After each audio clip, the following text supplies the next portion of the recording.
Great to join you all today to announce the latest military assistance authorization to support Ukraine in the face of Russia's premeditated, unprovoked, and unjustified invasion. First, however, I'd like to share with you that Secretary Austin spoke with Ukrainian Minister of Defense Reznikov yesterday to discuss Ukraine's military requirements as fighting continues in eastern Ukraine. Secretary Austin highlighted the success of the Ukraine Contact Group held on May 23rd and noted the unity of the international community in supporting Ukraine as it repels the Russian invasion. Minister Reznikov expressed his gratitude for U.S. leadership on this effort, and the two leaders outlined priorities for the next in-person contact group planned for June in Brussels. And now for today's announcement. Today, President Biden directed the drawdown of an additional $700 million in weapons and equipment from the Department of Defense inventories. The capabilities in this package are tailored to meet critical Ukrainian needs for today's fight, including requirements for rocket artillery. This authorization is the 11th drawdown of equipment from DoD inventories for Ukraine since August of 2021. The capabilities in this package include high-mobility artillery rocket systems, or HIMARS, and guided munitions with a range of up to 70 kilometers, 5 counter-artillery radars, 2 air surveillance radars, 1,000 additional javelins and 50 command launch units, 6,000 anti-armor weapons, 15,000 155mm artillery rounds, 4 Mi-17 helicopters, 15 tactical vehicles, and spare parts and equipment. These are critical capabilities to help the Ukrainians repel the Russian offensive in the east. One such need is the high-mobility artillery rocket system I just mentioned, which responds to Ukraine's top priority ask. This system will provide Ukraine with additional precision in targeting at range. The Ukrainians have given us assurances that they will use this system for defensive purposes only. In anticipation of this potential decision by President Biden, the Department of Defense pre-positioned the HIMARS systems in Europe to ensure that they could be rapidly delivered to the Ukrainians, and put in place a plan so that we could start training Ukrainian forces immediately while ensuring they learn how to operate the system safely and effectively, as well as to maintain the system. We will continue to closely consult with Ukraine and surge additional available systems and capabilities in support of its defense. I would also like to acknowledge and express our appreciation for the strong bipartisan approval in Congress of $40 billion to support the U.S. response in Ukraine.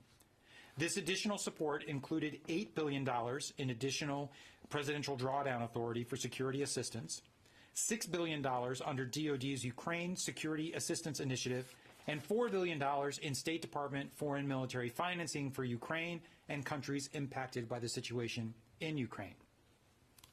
This is the first security assistance package announced since the additional supplemental was signed by President Biden. The United States has now committed approximately $5.3 billion in security assistance to Ukraine since the beginning of the Biden administration, including approximately $4.6 billion since the beginning of Russia's unprovoked invasion on February 24th. Even as we continue to provide vital assistance, I would be remiss if I failed to recognize and commend our allies and partners from more than 40 countries who have joined us to continue supporting Ukraine with heavy weapons, munitions, and other vital security assistance.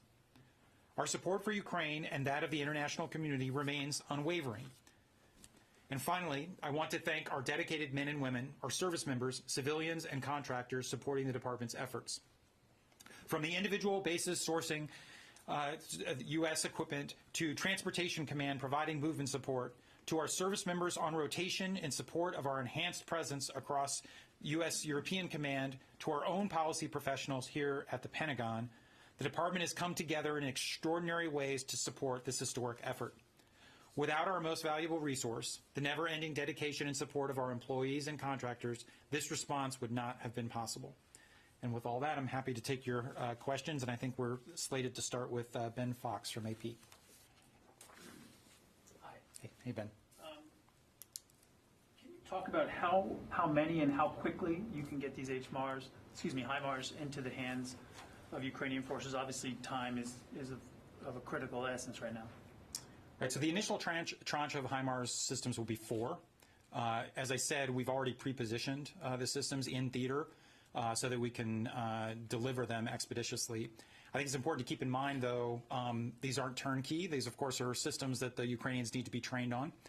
We think that'll take around 3 weeks. And they need to know not just how to use the systems, but, of course, how to maintain the systems. So think of logistics, maintenance, things like that. So it'll be a number of weeks until that training is complete. Barb. Can I follow up on a couple of things? You mentioned that the Ukrainians had committed that these weapons would be defensive only, but you didn't say that they had promised not to strike targets inside Russia, which they may believe is in the defense of their nation. So my first question is, do you have a specific commitment that they won't strike inside Russia? Yes. And can I follow up then on, you said that it's going to be 3 weeks at least of training. Do you feel at this point, given the Russian gains in the Donbass, that the Ukrainians can afford those 3 weeks?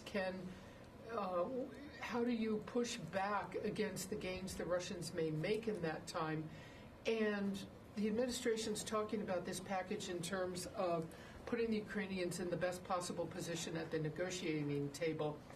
No longer hearing talk about they may succeed in booting the Russians out of Ukraine. Is this 3 weeks going to be delaying that prospect, and is that even a reasonable prospect? Sure. Well, Barbara, as you know, the battlefield has changed a lot in the last 3 months. So obviously in the first instance, the Russians tried to take over the entire country. They were defeated in the battle for Kyiv. They've made some progress in the south, and now they're trying to encircle Ukrainian forces.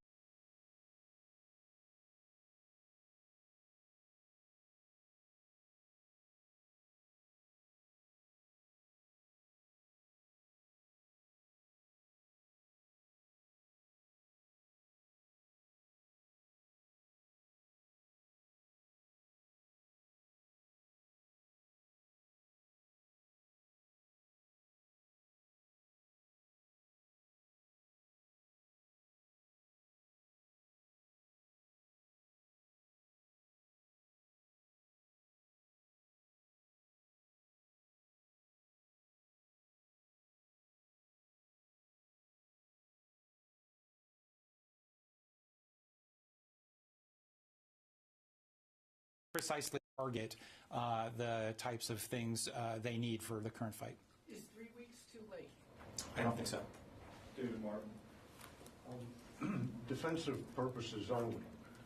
Does that mean they cannot use the HIMARS to go on the offense and expel the Russians from territory they hold? And you said 4 systems. How many rockets for those systems? So Ukraine is defending their territory. Anything they're doing on the territory of Ukraine is defensive in this context. The formal assurance is that they will not use these systems to target Russian territory. So just to clarify on that.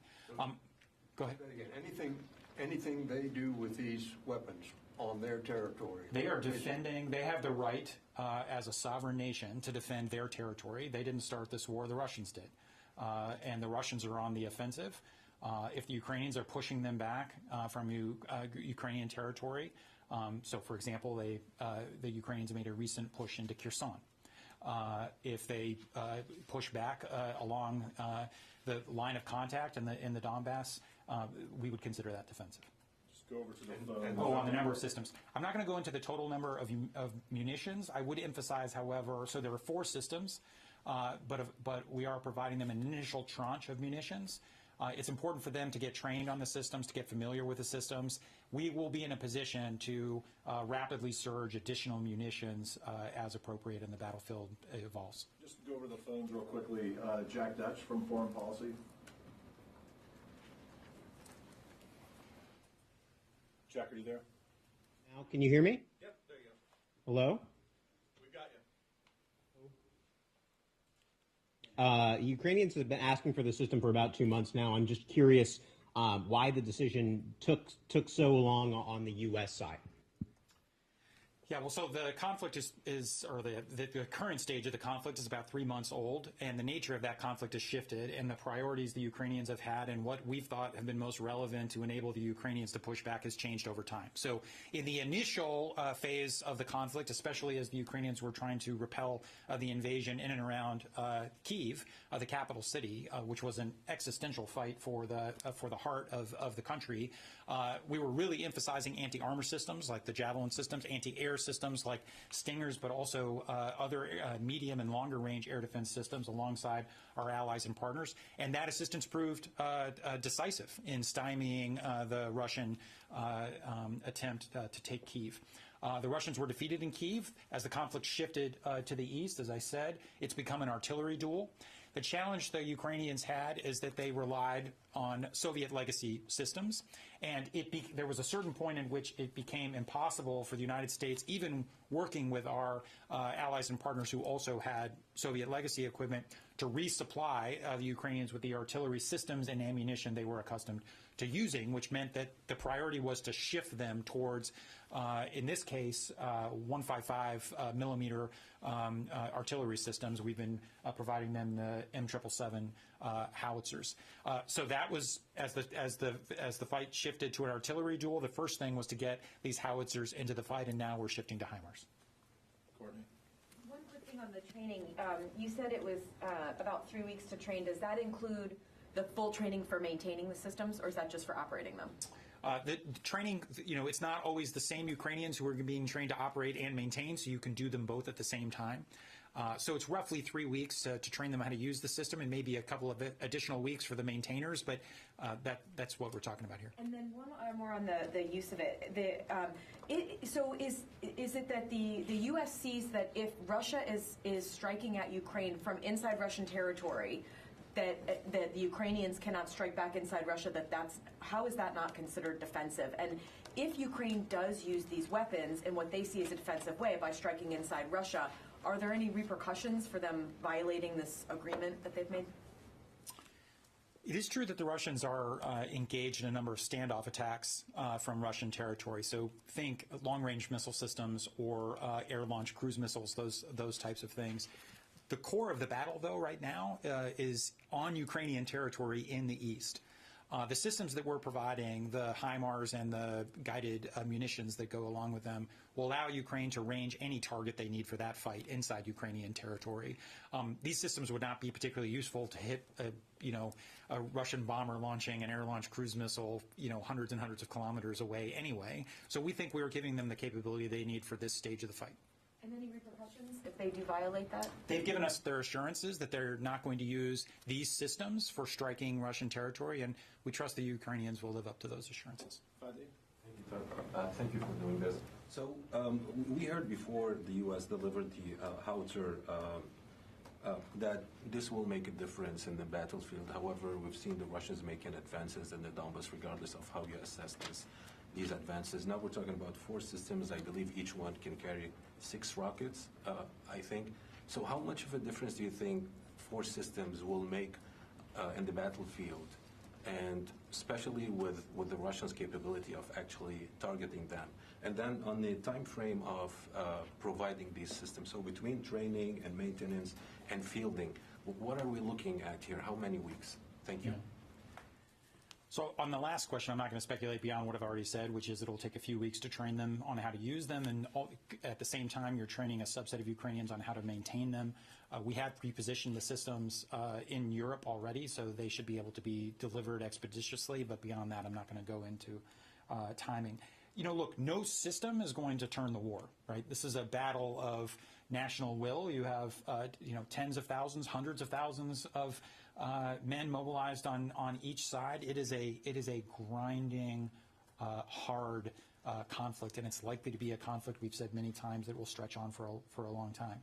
Over the entire course of the war, the Russians have not done particularly well. They're certainly off plan. They had anticipated, taking over the country in a matter of days. At the outset, maybe 30 days. They are far off plan. So I should say, based on kind of the general expectations for how the conflict would be going, I think the Ukrainians have done an extraordinary job, and we've, of course, tried to do our part in providing them the assistance they need to defend their country alongside allies and partners. What the HIMARS will allow them to do is to get greater standoff. So right now, the howitzers we provided them have about a 30-kilometer range. The HIMARS have more than twice that, which will allow them, even with fewer systems, greater standoff. And the other thing that distinguishes this is an extraordinary amount of precision. So this is not something that where you launch off, multiple, despite it being a multiple launch rocket system, you actually don't want to launch off multiple rockets at a time. These are precision-guided systems with extended range. And so for high-value targets that allow them to keep some of the pressure off of Ukrainian forces on the front, we think these systems will be very useful. Nancy Youssef. Thank you. I want to go back to a couple of things you've mentioned. You said that there would be an initial tranche of 4 arriving in country. When do you anticipate everything will be in country and on the battlefield? If I could start there. Yeah, I think this is a version of the same question. So we are shipping 4 HIMARS systems to the Ukrainians. They won't initially go into Ukraine. Of course, they have to be trained on the systems. So I'm not going to go into the details about where they will be, where the training will happen. The training will take a couple of weeks, 3 weeks, we think, to get the Ukrainians trained on how to operate the system. There will be some additional training for maintenance. So sometime in that time frame, you can start talking about getting the systems into the fight. So that's roughly a month. A month to what period? That is how many tranches are there? Well, we have $7.3 billion of additional drawdown authority, so I think we need to see this kind of as a rolling process. As the fight continues to change, the Ukrainians come to us with their priorities. We make our own assessments. We are always measuring things against what the Ukrainians need, our assessment of the battlefield, but also things like the impact that it has on our own armed forces, especially when we're drawing things out of our own stockpiles. And so we think that as they are starting to get trained on the HIMARS systems, we'll continue to have the conversation with the Ukrainians about what the next tranche of security assistance will look like, and the tranche after that, and the tranche after that. And we're grateful for Congress for appropriating, a sizable sum that will allow us to continue these tranches at fairly regular intervals based on the changes on the battlefield. And I'd like to ask you about training. U.S. service members trained on similar systems are trained for months. And I was wondering if you could walk me through how the 3-week period was determined. What are the limitations of that training? Does it limit the ability of the Ukrainian forces to use these systems at their maximum capacity?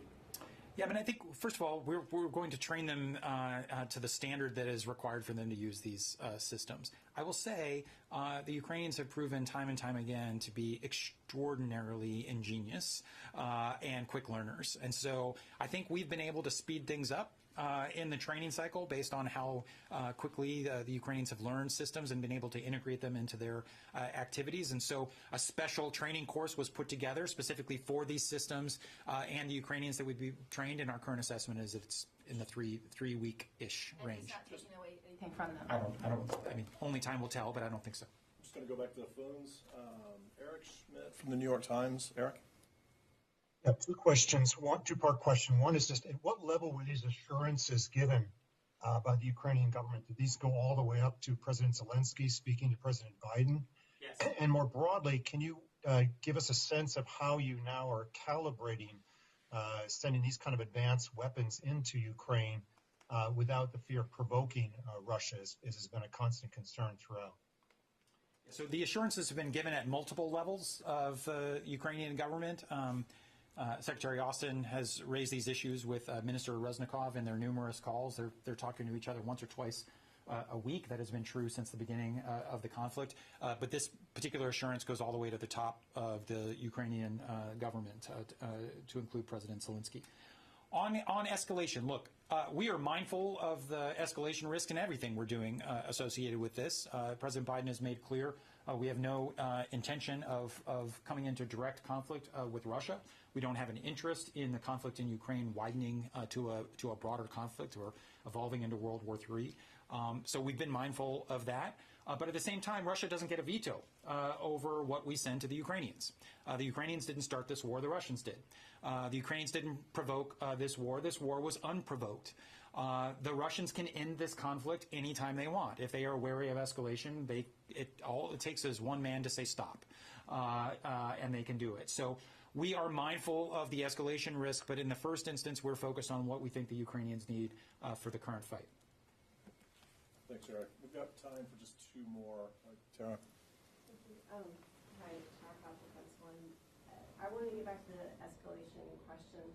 You know, with each of these tranches, each of these drawdowns, we've seen more advanced weapon systems being given to Ukraine. At what point does it become too advanced and you kind of risk running that escalation where you might provoke Russia? And then secondly, specifically on the HIMARS, you said the first 4 are going to Ukraine. How many systems do you envision sending to Ukraine? What are the limitations there? So on the latter, we'll just have to see. We're providing this initial tranche that'll allow for training, familiarization, start to get the systems in the fight. It'll also be, we need to get information too, and the Ukrainians too, about how useful they are and how they're being used on the battlefield. That'll give us an assessment and them an assessment about what additional systems or capabilities they might need. In terms of, hypothetically what assets or systems we may provide in the future and how we manage escalation, I'm not going to get into hypotheticals. I'll just say that we are constantly assessing this. But we're not the ones provoking Russia, and Ukraine is not the ones provoking Russia. The Russians engaged in this further invasion of Ukraine completely unprovoked, based on a set of largely fabricated grievances against the Ukrainians and a denial that Ukraine even deserves to exist. So the onus is on Russia to de-escalate. They can de-escalate anytime they want. We are mindful that we don't want to take steps that widen the conflict.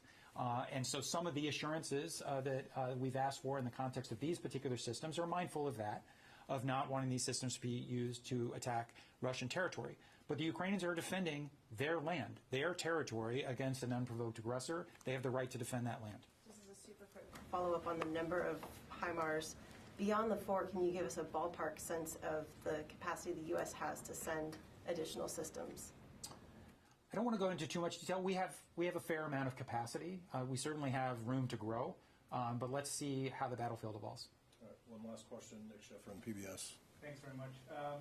Colin, the Ukrainians, as you know, were asking for the longer range ammunition. So what difference does it make if the ammunition fires 40 miles or 170 miles if the Ukrainians are promising not to fire it across the border?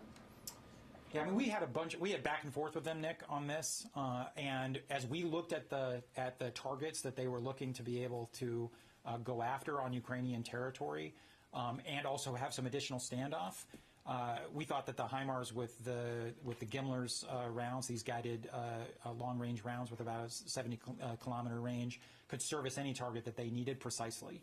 And so we settled on the HIMARS with the Gimler's round as the appropriate round at this time. We don't assess that they need systems that range out hundreds and hundreds of kilometers for the current fight, and so that's how we settled on it. And then a zoomed-out question: to what end are these weapons being provided? Obviously, we've asked versions of this questions in various agencies in the last couple of days. But if you don't think that HIMARS in particular are some magic weapon that can suddenly evict Russia from occupied Kherson or change the battlefield, what is the vision from this building on how these increasingly modern weapons can help Ukraine, either on the battlefield or whether a diplomatic venue starts? What is that vision? Well, first of all, I think the president was pretty articulate about that today in today's New York Times op-ed, so I'd encourage you all, even if you're from a rival media institution, to read the New York Times op-ed today. I'll just say this: in the first instance, the Ukrainians will decide what success looks like, but we all have a vested interest. The entire free world has a vested interest in ensuring that Ukraine survives as a sovereign, territorial, democratic country. This is an assault on Ukraine, but it's also an assault on the rules-based international order. It's important that a sovereign, independent, democratic Ukraine endures. It's important that Russia pays a cost in excess to the benefits that they perceive from this act of aggression, not just because aggression should be punished, but because we don't want Vladimir Putin to do this again. And we don't want other would-be aggressors to draw the lesson that aggression won't be met with significant costs. Now, the military component of that is part of it. It is obviously a very important part in enabling Ukraine to defend its sovereign territory and to maintain its independence. But it's not the only thing that we're doing. There's obviously a massive diplomatic effort to isolate Russia diplomatically, to impose crippling economic sanctions, to put in place technology export controls, which will make very difficult for Russia to rebuild the military it is rapidly attriting in this conflict. So we are imposing significant costs on Russia, not because we have animus towards Russia or the Russian people, but because this was an act of unprovoked aggression, and there has to be a cost for that. But in terms of the final end state, we'll see. The Ukrainians are going to determine what success looks like, and it's our job to enable them to do well on the battlefield and to position themselves well at the negotiating table. Thanks, everyone. If you have follow-up questions or you didn't get your question answered, the press team is available to take your questions. Thanks for coming.